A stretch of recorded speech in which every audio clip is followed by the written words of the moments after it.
بسم اللہ الرحمن الرحیم۔ مکتوبات شریف امام ربانی مجد الفسانی رحمۃ اللہ تعالیٰ علیہ، مکتوب نمبر 168، دفتر اول، حصہ سوم۔ یہ مکتوب شریف جناب صاحبزادہ خواجہ امکنگی رحمۃ اللہ تعالیٰ،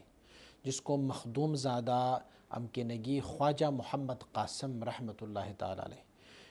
حضرت خواجہ امکنگی رحمۃ اللہ تعالیٰ حضرت خواجہ محمد باقی باللہ رحمۃ اللہ تعالیٰ کی پیر و مرشد ہے، اور ماوراء النہر میں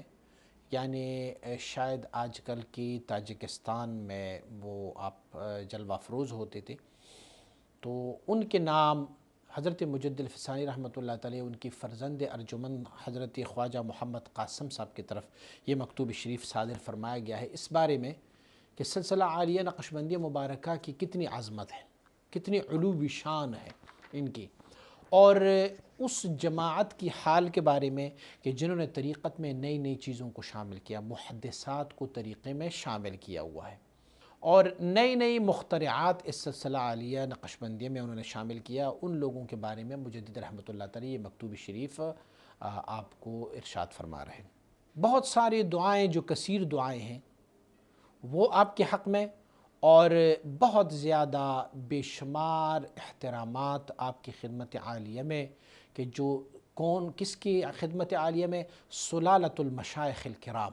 جو مشائخ کرام کے سلسلے میں سے ہیں، یعنی ہمارے جو دادا مرشد ہے ان کے وہ صاحبزادے ہیں، آپ مشائخ کے جو سلسلہ ہے ان کی ذریت ہے، ان کی آل ہے، اور نتیجۃ الاولیاء العظام، عظیم اولیاء اللہ کا نتیجہ، یعنی آپ ان کی نتیجہ اور نشانی ہو اولیاء اللہ کی۔ حضرت مخدوم زادہ خواجہ محمد قاسم رحمۃ اللہ تعالیٰ علیہ، اللہ کریم مستقیم حضور نبی اکرم صلی اللہ علیہ وآلہ وسلم کی طریق پر استقامت نصیب فرمائے۔ میں اپنی مکتوب شریف میں دو چیزیں عرض گزار کرنے لگا ہوں، ایک یہ ہے کہ میں تبلیغ اور بلاغت کر لوں، اور دوسری بات یہ ہے کہ اپنی نیاز مندی اور آرزو مندی آپ کی خدمت میں پیش کروں۔ میں کہوں میں آپ لوگوں کے خانوادے کا ایک ادنا بندہ ہوں، اور آپ لوگوں کے خانوادے نے مجھے یہاں تک پہنچا دیا ہے۔ آپ خواجہ امکنگی رحمۃ اللہ تعالیٰ کے فرزند ہو، آپ کے والد بزرگوار میرے مرشد گرامی حضرت باقی باللہ رحمۃ اللہ تعالیٰ کے مرشد گرامی ہے، تو میں آپ کی خاندان کی آرزومند اور بڑے ہی آپ کی طرف متوجہ بندہ ہوں۔ کیف الوصول الی سعاد دونہا قلل الجبال ودونہن خیوف، کیسے اپنے معشوق تک میں پہنچ سکتا ہوں کہ ان سے پہلے بہت گھاٹیاں بھی ہیں، بہت بڑے بڑے پہاڑ بھی ہے، یعنی میرا شوق تو بہت ہے آپ سے ملنے کی، آپ سے ملاقات کا شرف حاصل کروں، لیکن مسئلہ یہ ہے کہ فاصلے بہت زیادہ ہے، تو اسی لیے بندہ جو ہے وہ مقصور ہے، قاصر ہے۔ صاحبزادہ محترم کو یہ معلوم ہے کہ سلسلہ عالیہ نقشبندیہ کی رفعت، اس سلسلہ عالیہ نقشبندیہ مبارکہ کی علوہ اور بلندی جو ہے وہ طبقۂ نقشبندیہ مبارکہ بواسطہ التزام سنت است۔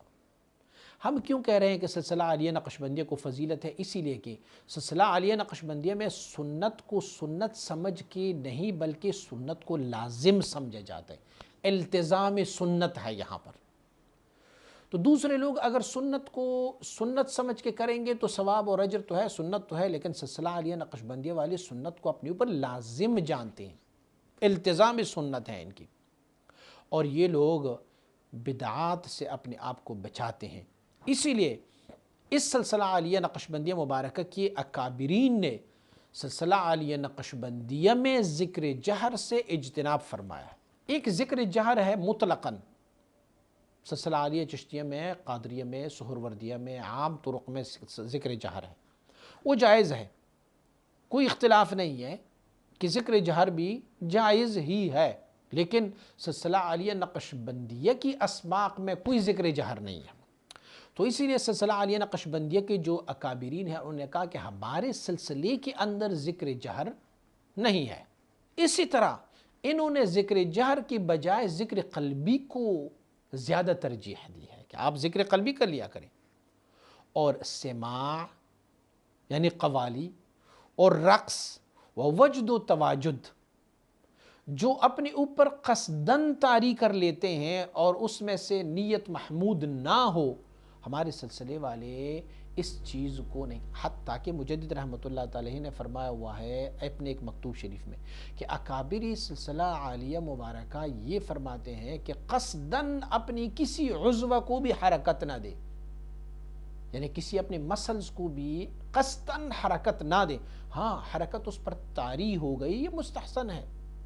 لیکن قصدن اس پر کوئی حرکت نہ کرے۔ لہٰذا سلسلہ عالیہ نقشبندیہ مبارکہ نے چونکہ رقص میں بھی جہر ہے، وجد میں بھی جہر اور تواجد میں بھی جہر ہے، اور سلسلہ عالیہ نقشبندیہ کے اسباق میں تو جہر ہے ہی نہیں۔ اچھا، قلب روس خفی، اخفا، عالم امر کی لطائف، عالم خلق کی لطائف، سب خفیہ ذکر خفی، اس کے بعد ایون کی نفیس بات بھی خفی، ایون کے مراقبات بھی اس میں خفی ہے، کوئی ذکر جہر نہیں ہے۔ تو لہٰذا مجدد رحمۃ اللہ تعالی فرماتے ہیں اکابر سلسلہ عالیہ نقشبندیہ مبارکہ نے دیکھو سماع سے بھی منع فرمایا کہ ہمارے سلسلے میں سماع نہیں کیونکہ یہ جہر ہے، رقص سے بھی منع فرمایا ہوا ہے کیونکہ یہ بھی جہر ہے، وجد سے بھی منع فرمایا ہوا ہے کیونکہ یہ اچھا آپ کہیں گے آپ نے کہا کہ وجد سے بھی منع فرمایا ہوا ہے لیکن وجد تو ہوتا ہے، وہ وجد نہیں، اپنے کسی بھی عضو کو قصدن حرکت نہ دے، بس یہ ہے۔ اور آپ مبارک فرماتے ہیں گوشہ نشینی اور چلوں کو بھی سلسلہ عالیہ نقشبندیہ مبارکہ نے اپنے سلسلے میں نہیں رائج رکھا ہوا ہے۔ آپ لوگوں نے دیکھا ہوگا کہ سلسلہ عالیہ نقشبندیہ کے اکابرین کوئی چلہ نہیں کاٹتے، آپ نے دیکھا ہوگا کہ ان مبارکین نے کوئی خلوت نشینی، گوشہ نشینی نہیں کرتے، بلکہ یہ خلوت در انجمن میں ہوتے ہیں، انجمن سجی رہتی ہے اور یہ اس سجے ہوئے انجمن میں خلوت کے ساتھ ہوتے ہیں۔ کیسے؟ یعنی باطنی خلوت ہوتی ہے ان کی، ظاہری طور پر ان کو کوئی خلوت نہیں ہوتی۔ تو انہوں نے خلوت کی بجائے خلوت در انجمن کو مندرج کیا ہوا ہے۔ بہت سارے لوگوں مجمع میں بیٹھو لیکن دست بکار اور دل بیار رہو، بس آپ کا باطن جو ہے نا وہ ان سارے مجمع کے ساتھ نہ ہو، وہ اپنے رب کے ساتھ وابستہ ہو، پھر بہت بڑے بڑے نتیجے ان جیسے بزرگوں کے جنہوں نے جہر کو منع کیا ہوا ہے سلسلہ عالیہ نقشبندیہ میں، ان کو کتنے بڑے بڑے نتائج اور کتنے ثمرات اور کتنے اس کے پھل وہ ان کو مل چکے ہیں۔ اسی وجہ سے ہے کہ دوسروں کی انتہا اس سلسلہ عالیہ نقشبندیہ کی ابتداء میں درج ہے، اور ان کی نسبت سلسلہ عالیہ نقشبندیہ کی نسبت تمام نسبتوں سے فوق آیا، کیونکہ یہاں التزام سنت ہے، بدعات کو چھوڑ جاتے ہیں، بدعت کی طرف نہیں جاتا، بلکہ مجدد رحمۃ اللہ تعالی تو اپنے ایک مکتوب شریف میں یہ بھی ارشاد فرماتے ہیں بدعت سیئہ ہو یا بدعت حسنہ، دونوں میں مجھ فقیر کو نور نظر نہیں آ رہا، نورانیت نظر نہیں آ رہی۔ ان کی کلام بیمار دلوں کے لیے دوا ہے، شفا ہے ان کے لیے، اور ان کی نگاہیں، ان کی نظر جو ہے وہ باطنی بیماریوں کے لیے، باطنی علتوں کے لیے یہ شفا ہے، یہ دوا ہے ان کی نظر مبارک۔ اور جب یہ مبارکین توجہ کرتے ہیں تو پھر جو مریدین ہوتے ہیں ان کو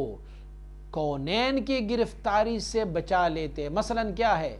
کونین میں سے یہ کون تو دنیا والا کون ہے اور آخرت والا کون، تو آخرت سے بھی بچا لیتے ہیں۔ معنی یہ ہے کہ پھر وہ جنت کی لالچ میں، حوروں اور قصوروں کی لالچ میں، نحوروں کی لالچ میں وہ پھر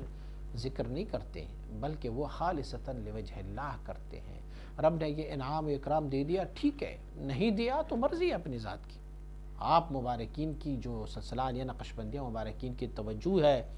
وہ ان کی بہت بلند جو شان ہے، وہ شان یہ ہے کہ یہ مریدون کو پستی سے بلندی کی طرف لے کے جاتے ہیں۔ چی نسبت خاک رابا عالم پاک، بس یہ خاک والوں کی نسبت کو عالم پاک سے بنا دے دیتے ہیں۔ نقشبندی عجب قافلہ سالار آنند کہ برند از رہ پنہاں بحرم قافل را، از دل سالک رہ جاذبہ صحبت شان، میں برد وسوسہ خلوت و فکری چلرا۔ نقشبندی عجب قافلہ سالار کہ یہ چھپے ہوئے رستے سے حرم تک لوگوں کو لے کے جاتے ہیں، اور سالک کے دل سے، جذبے کی رستے کی وجہ سے، ان کی صحبت کی وجہ سے وسوسہ خلوت اور چلوں کا فکر دل سے نکال لیتا ہے اور بیک توجہ کار صد اربعین میں کنند، ایک توجہ کے ساتھ ان کی 100 چلوں کا کام دیتی ہے۔ لیکن مجدد رحمۃ اللہ تعالی فرماتے ان اوقات میں کہ یہ نسبت شریفہ جو ہے وہ عنقا ہو گیا ہے۔ عنقا ایک پرندہ ہے جس کا نام تو لوگوں نے سنا ہے لیکن بہت کم لوگوں نے اس کو دیکھا ہوگا۔ کہتے ہیں کہ یہ عنقا ہے، یعنی ناپید ہے، اور آہستہ آہستہ یہ سلسلہ جو ہے نا وروب استتار ہے، یہ اس پہ پردے ڈالے جا رہے ہیں، پردے کے اندر آتا جا رہا ہوتا ہے، استتار میں آ جاتا ہے۔ کچھ لوگ ایسے ہیں جو سلسلہ عالیہ نقشبندیہ مبارکہ کی دولت عظمیٰ کو انہوں نے نہیں جانا، اور ان کو اس نعمت، بلند نعمت کی بو تک نہیں پہنچی، اپنے آپ کو نقشبندی کہلاتے لیکن ان کو پتہ نہیں کہ نقشبندیہ ہے کیا۔ تو انہوں نے کیا کیا ہے، وہ جواہری نفیسہ کو، نفیس جوہروں کو، یعنی جو سلسلہ عالیہ نقشبندیہ کی جوہر تھے ان کو انہوں نے بیچا اور مویز اور اخروٹ اور یہ چیزیں خرید لی، اپنے ناعقلی کی وجہ سے، اپنی بے خبری کی وجہ سے۔ انہوں نے کہا کہ شاید سلسلہ عالیہ نقشبندیہ میں یہ ذکر جہر کیوں نہیں ہے، ہم اس میں ذکر جہر لاتے ہیں۔ کسی نے کیا کیا، کسی نے کیا کیا، لیکن مجدد رحمۃ اللہ تعالی فرماتے ہیں ان لوگوں کو سمجھ رہی ہے کہ ہم نے تو نہایت ہی قیمتی نفیس جوہر کو بیچا ہے اور پھر کیا خریدا اس کے بدلے میں، کدھر ہم چلے گئے ہیں پھر۔ اور جیسے چھوٹے بچے اخروٹ اور میوے کے ساتھ خوش ہو جاتے ہیں، لالی پاپ کے ساتھ خوش ہو جاتے ہیں، ان کو مرغن اور چرب غذائوں کے بجائے ان کو لالی پاپ دیا جاتا ہے تو وہ لالی پاپ کی رنگینی دیکھ لیتے ہیں اور وہ مرغن اور چرب غذائیں چھوڑ دیتے ہیں۔ یہ ایسی صورتحال ہے۔ فرماتے ہیں میں بہت بے قرار ہوں اور حیران اس بات پر ہوں کہ اپنی اکابرین کی طریقت کو انہوں نے چھوڑا۔ کبھی کبھار وہ کہتے ہیں کہ چلو جی اب دل کو حرارت نہیں مل رہی تو چلو ذکر جہر کر لیتے ہیں، وہ ذکر جہر شروع کر دیتے ہیں، کرتے ذکر جہر، اور کبھی کبھار کہتے ہیں کہ چلو یار تھوڑی سی سما اور رقص کر لیتے ہیں، اس میں سے ہمارے دل کو حرارت آئے گی۔ ارے تم نقشبندی ہو، تمہیں نہیں پتا کہ نقشبندیت میں جہر منع ہے، تجھے نہیں پتا کہ نقشبندیہ میں رقص اور سما منع ہے۔ اور جب ان کو انجمن میں خلوت نہیں مل سکتا، مطلب جیسے کہ ہمارے سلسلہ عالیہ نقشبندی میں کہ خلوت در انجمن، اگر ان کو انجمن میں خلوت نہیں ملتا تو پھر کیا کرتے ہیں، وہ کہتے ہیں چلو یار ایک چلہ ہی کاٹ لیتے ہیں، جاتے ہیں لوگوں سے الگ ہو جاتے ہیں۔ لیکن سب سے عجیب تر بات یہ ہے کہ انہی بدعاتوں کو انہوں نے متمم اور مکمل سلسلہ بنایا ہوا، کہتا ہے اسی سے سلسلے کی بڑی اشاعت ہوتی۔ میں نے اپنے سلسلے کے بھی کچھ ایسے خلفاء کو دیکھے ہیں جو اپنی محفل میں ذکر جہر کراتے ہیں۔ جب میں ان سے پوچھتا ہوں کہ آپ نقشبندی ہو، جو ذکر کرنے والے ہیں ذکر جہر، یہ بھی نقشبندی ہے، ابھی یہ چشتیہ کے اسباق نہیں ہے، ان کو قادریہ کی نہیں ہے، سہروردیہ کی نہیں ہے، یہ نقشبندی ہے، آپ ان سے ذکر جہر کیوں کراتے؟ کہتے ہیں لوگوں کے اٹریکشن حاصل کرنے کے لیے، اگر ہم ذکر جہر کرتے رہیں گے تو لوگ ہماری طرف مائل ہوتے جائیں گے۔ حاشا وکلا، لوگوں کے مائل ہونے کا کیا فائدہ جب آپ نے سلسلے میں ایک بدعت کو جاری کر دیا ہے؟ تو یہ سلسلے میں نہیں ہے۔ اور یہ جو خرابیاں میں نے ذکر کی ہے نا، ان ساری خرابیوں کو عین تعمیر جانتے ہیں، کہتے ہیں ہم نے سلسلے کی بڑی تعمیر کی، بڑی خدمت کی، اور بس کبھی اپنی سینے کو پیٹھو، کبھی اپنی تالیاں بجاؤ، کبھی کیا کرو، وہ اپنی اختیار سے تواجد جس کو کہتے ہیں، کیونکہ شیخ خوش ہو جاتا ہے، جب شیخ ہاتھ ہلاتا ہے ہمیں توجہ کرتے ہیں اور ہم نے اپنی سینے کو کوٹا، تالیاں بجائے اور رقص شروع کر لیا تو شیخ خوش ہو جائیں گے؟ نہیں، شیخ کی خوش ہونے کی یہ سبب شیخ کی ہلاکت ہے، بلکہ طریقت کو دیکھو کہ آپ سلسلہ عالیہ نقشبندیہ میں ہو، نقشبندیہ میں یہ چیزیں نہیں ہے، اگر ہیں تو بھی اختیار ہے، اگر آپ اپنی اختیار سے کر رہے ہو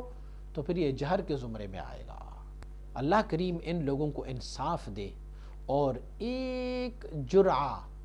ایک گھونٹ سلسلہ عالیہ نقشبندیہ کی اکابرین کو ان کو اللہ پلائیں تاکہ ان کو پتہ تو چلے نا کہ کیا ہے۔ اور جب یہ نئی نئی چیزیں ان میں شامل ہو جاتے ہیں تو پھر کیا ہوتا ہے، اصل کام پوشیدہ ہو جاتا ہے،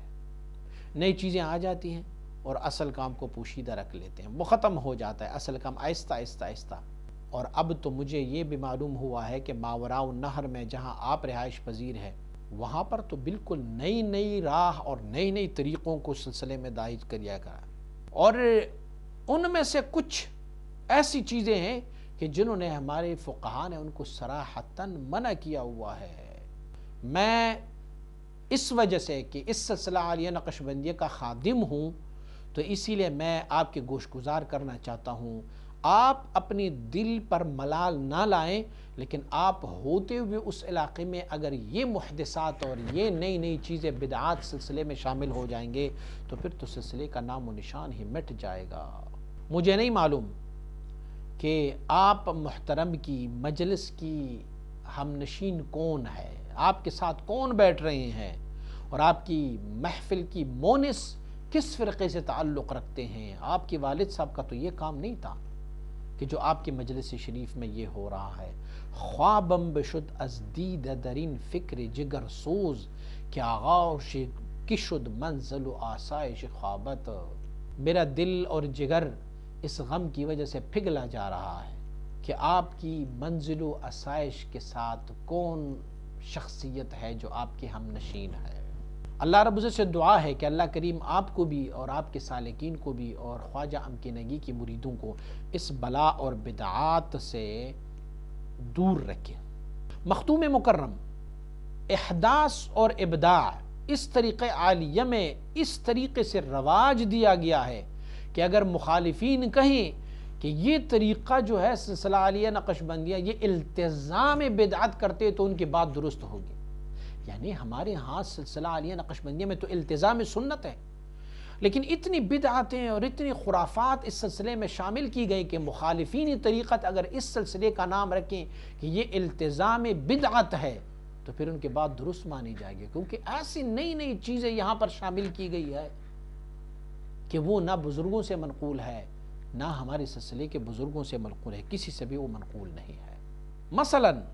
آپ لوگوں کے علاقے میں سارے لوگوں کو اعلان کرایا جاتا ہے اٹھو جی تہجد کی نماز پڑھو، شاباش، اور سب جو ہے وہ مسجد میں آ جاؤ، اور جمعیت تمام اور جماعت کے ساتھ تہجد کی نماز پڑھتے۔ سب سے پہلے بات تو یہ ہے کہ کسی کو دعوت دینا کہ آپ آئیں اور ہماری مسجد میں آپ نے تہجد کی نام پڑھنی ہے، یہ قرون اولیٰ میں کسی سے ثابت نہیں ہے۔ ہمارے فقہا نے اس کو منع کیا کہ بالتداعی دعوت دے کے نفل کام کے لیے ان کو بلایا جائے اور ان کو کہا جائے کہ اب آپ نے یہاں پر تہجد پڑھنی، یہ نہیں ہے، بلکہ اس بدعت کو سنتی تراویح کی طرح مساجد میں رواج دیا گیا ہے۔ جیسے تراویح کے لیے ہم سارے لوگ اہتمام کے ساتھ جاتے ہیں اور بعد جماعت کرتے ہیں، تراویح پڑھتے ہیں، تو ایسی تہجد کی نماز کو بھی آپ لوگوں کے علاقے میں ایسے کیا گیا ہے، اور اس عمل کو وہ نیک جانتے ہیں، کہتے ہیں بہت اچھی بات ہے جی، یہ تو اچھا ہے، سارے لوگ آئیں پھر مسجد میں۔ یار تم اچھائی سے لوگوں کو روک رہے ہو، یہ لوگ تو آ کے یہاں پر تہجد پڑھتے ہیں، آپ اس کو روک رہے ہو۔ فرما رہے یار کسی سے بھی کسی فقیہ سے ثابت نہیں ہے، کسی محدث سے ثابت نہیں ہے، صحابی سے، تابعی سے، تبع تابعی سے، حضور سید عالم صلی اللہ علیہ وسلم کے زمانے سے ثابت نہیں ہے کہ اعلان کرایا جائے کہ آپ آئیں اور تہجد کی نماز اس مسجد میں آ کے پڑھیں،